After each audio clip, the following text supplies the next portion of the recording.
When you think of Frank Sinatra, you probably think of New Jersey, or Hollywood, or Las Vegas, or New York, New York.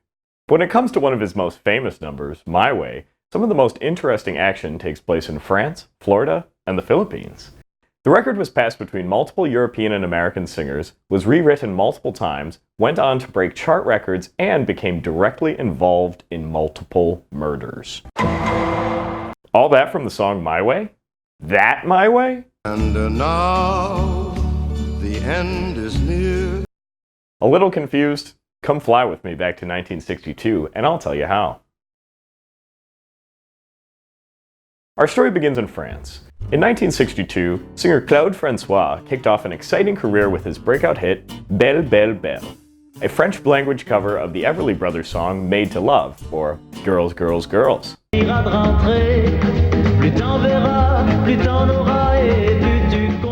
While this guy oozes with sexuality, it's hard to understand why he forced these women to dance around in snow in high heels and dresses. What a sadist.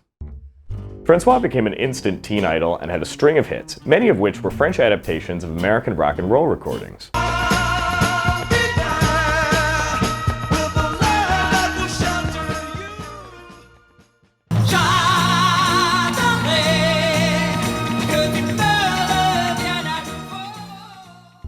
The hits kept coming, and in 1965, he began a relationship with up-and-coming singer France Gall, who went on to win Eurovision that year.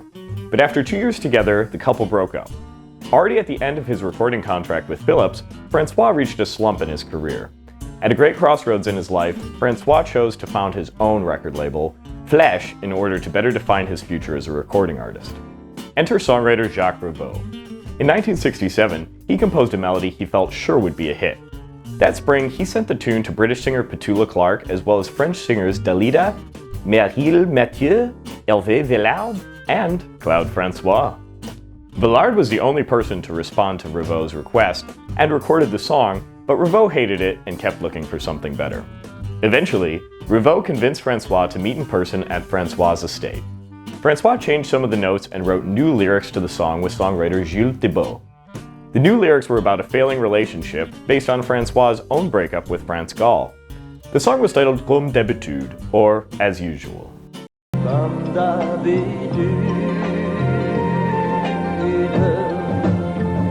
It was quite unlike anything François had recorded before, but the people of France loved it.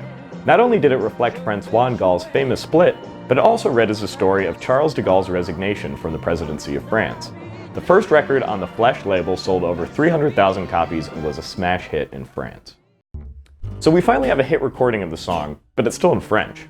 Just as it was common for European acts to cover English-language hits in their own tongue, it wasn't unusual for British and American acts to cover European hits in English. For a song the magnitude of Comme d'habitude, record labels knew it would take a songwriter of considerable talent for the English remake. Here's where things get interesting. A then unknown David Bowie was commissioned by his publisher to write English lyrics to Comme d'habitude.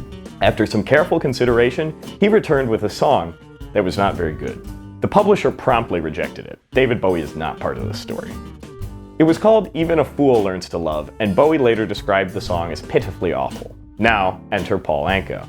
The Canadian pop star was best known for his hits in the late 1950s and early 1960s, such as Diana, Lonely Boy, and Puppy Love. But, as with most American stars of the time, he largely fell off the charts after the British invasion in 1964. Anka had since married his wife Anne in Paris and had frequently vacationed in France with her and their children, as he did in the summer of 1967. Coincidentally, he had rented a house not far from François and heard Comme d'habitude on the radio. He flew to Paris and negotiated the rights to adapt the song into English, and despite describing it as a shitty record, he thought the song had some potential. He paid only $1 in exchange for the rights, while the original French composers retained their share of royalties on whatever adaptations Anka produced. The song, and its adaptation rights, sat in Anka's drawer for well over a year until Frank Sinatra invited him out to dinner in Florida one night. Sinatra told Anka that he was sick of the music industry and was finally ready to retire. The prospect of a living legend like Sinatra retiring seemed, at the time, monumental to Anka. Anka returned to New York, got the old Comme d'habitude sheet music out of the back of his drawer, and wrote the lyrics from Sinatra's perspective. Finally finished at 5 a.m., he called Sinatra at Caesar's Palace and let him know that he had something special for him. Sinatra loved it and recorded it on December 30th, 1968 with legendary producer Sonny Burke. So after 2 years, we finally have the right melody, the right lyrics, and the right singer. So what makes My Way so special? First and foremost, Anka took care to write the song specifically for Sinatra, even imitating his faux mobster parlance with phrases like, "I ate it up and spit it out." Everything about this song oozes with Sinatra's swaggering stage presence. As we'll explore more a little later in this video, the song was essentially built for Sinatra and doesn't always work when it's sung by someone else. Sinatra delivers the whole thing in his signature baritone, fluctuating between somber, contemplative verses Regrets, I've had a few. and soaring, commanding choruses. It shows I took the blow. Lyrically, the song is unconventional in its subject matter, at least for its time. Plenty of songs are written in the first person, using the pronoun I, but they typically address someone in the second person, using the pronoun you, and the subject matter often relates to the relationship between the two. For example, think of a song with the lyrics, "I love you." Are you thinking of the same song as me? It's not likely, as this is in basically every song ever written. I love you. I think I love you. I love you. Like I love you. And I'm kidding, of course, but it is a very common method of songwriting.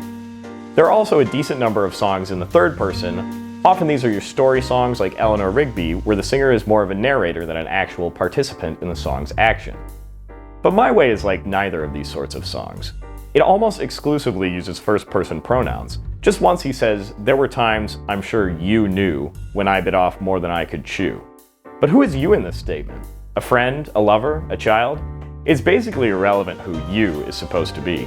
The song speaker, who for simplicity's sake we'll call Sinatra, is really only concerned with talking about himself. The song tells a story of Sinatra's successes and failures, but lauds the fact that he piloted the whole course himself. Instead of singing about love, or hate, or a new dance craze, or social revolution, Sinatra sang about himself.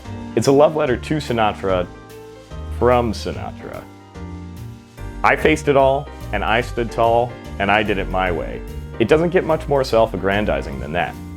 Paul Anka revealed that this was no coincidence. He agreed with the popular notion that he was a member of the me generation and that baby boomers shirked social responsibility in favor of self-fulfillment. Simply put, this song is a little extra. The song and its parent album of the same name were released in the spring of 1969. The song debuted at number 69 on the Hot 100 chart, dated March 29th, and after 7 weeks on the chart, peaked at number 27. After one additional week, the song fell off the Hot 100 completely. Wait, My Way peaked at number 27? The likely answer to this is most likely that the song was not appreciated by the youth of its day. Some of the year's biggest singles were Aquarius, Let the Sunshine In, Honky Tonk Woman, and Everyday People.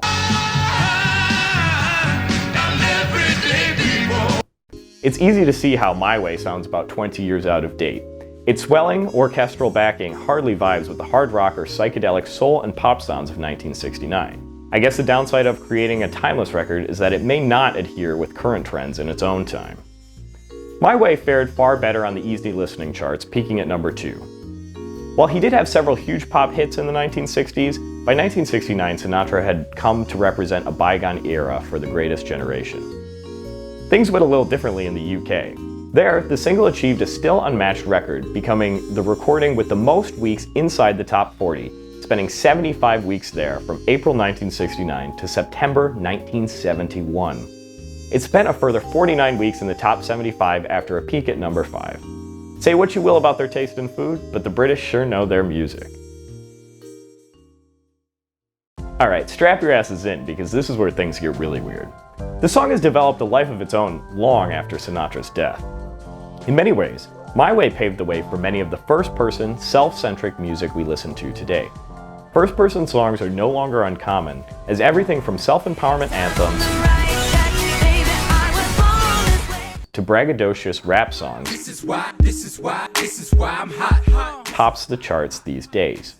And as for the characters involved in the creation of the song, Sinatra, of course, retired in 1970 and came out of retirement in 1973, rendering My Way's status as any sort of swan song for his career basically obsolete. This was probably a good thing as he went on to release his final top 40 hit, New York, New York, in 1980, approximately 25 years after I thought that song came out. The weird thing is that, despite My Way becoming Sinatra's signature song and staple at his live performances for basically the rest of his life, he didn't really like it. His daughter Tina revealed in 2000 that Sinatra viewed the song as self-serving and self-indulgent. Writer Paul Anka had a 70s pop comeback with his #1 smash, You're Having My Baby, a song that's been called both the worst song of all time and the most sexist. Oh, and remember how David Bowie wrote a terrible English lyric that was rejected? Inspired by that rejection and the success of Paul Anka's alternative, Bowie wrote the song Life on Mars as something between a parody and an homage to My Way. Is there life on Mars? The grandiose instrumentation certainly rings familiar. And what about that sadist, Claude Francois? He saw continued recording success in the next decade, but unfortunately died in 1978 from electrocution when he adjusted a light fixture while taking a shower. Okay. The song was covered by everyone from Elvis Presley to Sid Vicious to the mouse voiced by Seth MacFarlane in that movie Sing. The mouse's version is the least original, but also maybe the best cover. And that's where the story gets dark. The song is blustering, bold, and difficult to sing, so much so that you may want to think twice before attempting a cover yourself. A strange phenomenon began occurring in the early 2000s in the Philippines, where karaoke is a widespread and affordable pastime. Somewhere between 6 and 12 karaoke singers singing My Way have been killed during fights caused by their performances. It's been debated whether the string of killings stems more from a problematic culture of violence, drinking, and machismo, or if the problem comes from the song My Way itself. Butch Albarracin, head of the Manila School Center for Pop, suggested that the self-indulgent lyrics are the cause of the issue. Said Albarracin, "The lyrics evoke feelings of pride and arrogance in the singer. It covers up your failures. That's why it leads to so many fights." Most of the incidents were reported to have stemmed from audience members or staff becoming enraged at off-key renditions of the song, and that sounds very likely to me. It's hard for an amateur to sing such a bold song well. Even the French original by Claude Francois sounds a little annoying to me.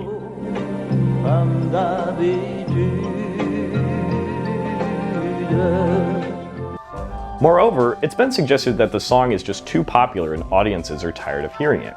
At least one murder was not the result of a bad performance, but instead the outcome of a fight over which patron would get to sing the song. I guess you could say they've got the song under their skin. And that isn't the song's only connection to death. In 2005, polling revealed that My Way was the most popular non-hymnal funeral song in the UK, being played at thousands of funerals in the previous year. For those who aren't very independent thinkers, My Way probably feels like a way to be remembered as an independent person. The song has of course been used in countless TV shows and movies, and was even the first dance at Donald Trump's presidential inauguration. Fitting. I think My Way is the kind of song you either love or you hate, and I'm gonna have to say I love it. The Guardian's Richard Cook went so far as to say the song evokes revolting nostalgia, and I understand how the song's melodrama could elicit that reaction for a lot of people. Could I forgive him if he murdered someone over a bad cover? Probably not, but I think the song's ability to rile people up adds to its charm. The song is almost like the ancient artifacts in all the Indiana Jones movies. It holds incredible power, but it can't be used by just anyone. Despite not being his final single, and despite the fact that he didn't really even like it, My Way still serves as a great summation of Frank Sinatra's life and times.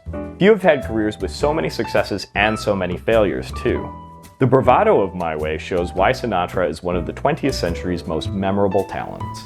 It carries a legacy almost as big as its legendary performer. My Way is blustering, uncompromising, unwieldy, and unforgettable.